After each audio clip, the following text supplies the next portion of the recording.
is reaching a cut. Up next, author and journalist Chris Hedges. The Pulitzer Prize-winning foreign correspondent took calls, emails, and tweets on topics such as war, religion, and politics. Chris Hedges holds a master's in divinity and is the author of 9 books, including War is a Force That Gives Us Meaning, Losing Moses on the Freeway, and his latest, The World as It Is.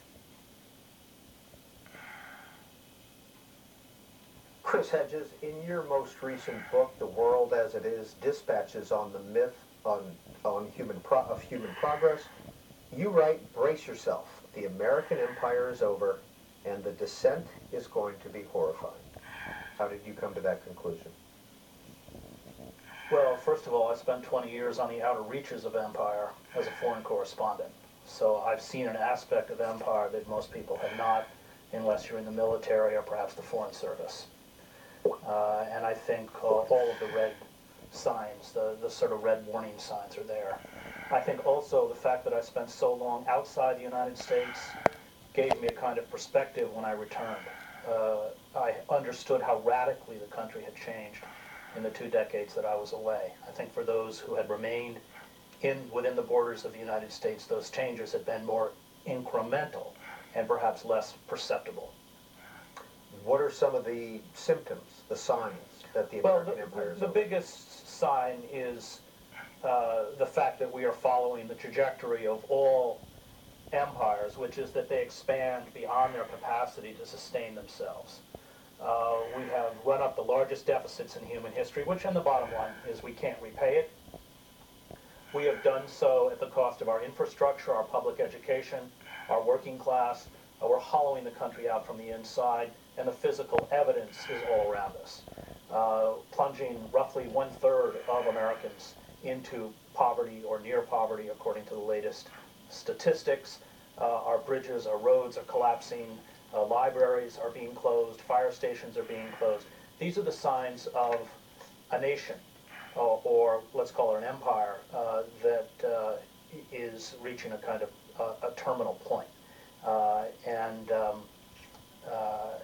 if we don't radically rechart our course, then the collapse is going to be very frightening and very chaotic.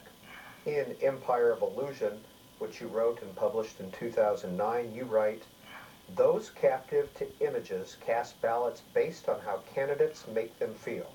They vote for a slogan, a smile, perceived sincerity and attractiveness, along with the carefully crafted personal narrative of the candidate.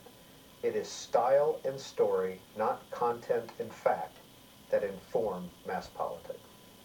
Precisely, and the structure of the corporate state, as well as the imperial state, remains untouched. It doesn't really matter which political party holds office. The policies of George W. Bush have been assiduously carried out for the large part by Barack Obama. And even figures like Dick Cheney have confirmed this, whether it is the so-called war on terror, the refusal to restore habeas corpus, the eavesdropping, wiretapping, and monitoring of tens of millions of Americans, which under our Constitution should be illegal, passed for the FISA Reform Act, which Barack Obama supported, whether it is the looting of the U.S. Treasury on behalf of Wall Street. All of these are policies which are bipartisan. And that is because we have undergone, I think, in the last few decades, a kind of slow-motion coup d'etat, a corporate coup d'etat, whereby the citizen is rendered impotent, and it is solely the interests of corporations which are paramount within the circles of the power elite. I mean, one could take many examples, but Obamacare would be a good one. I share the right wing's critique of Obamacare. It's a disastrous bill. It was written by corporate lobbyists, 2,000 pages of it. It is essentially the equivalent of the bank bailout bill for the pharmaceutical and insurance industry, $400 billion in subsidies. Meanwhile, the White House handed out exemptions because these corporations do not want to insure chronically ill children. I mean, think of it in moral terms. It really means that we live in a country where it is now legally permissible for corporations, for-profit corporations, to hold sick children hostage while their parents frantically bankrupt themselves trying to save their sons or daughters. This is the kind of world the corporate state creates. and the Democrats and the Republicans are both handmaidens of corporate interests, which is why Congress has such a low approval rating. I mean, the American public's not fooled by this. In 2010, Death of the Liberal Class came out. Here's a quote: "The election of Obama was one more triumph of illusion over substance. It was a skillful manipulation and betrayal of the public by a corporate power elite. We mistook style and ethnicity, an advertising tactic pioneered by Calvin Klein and Benetton, for progressive politics and genuine change." Sure, Obama functioned as a brand. Now remember, 2008, the financial collapse, Wall Street was terrified. They thought they'd been found out. They thought they would have to pay a price for their criminal activity, fraudulent activity, and malfeasance.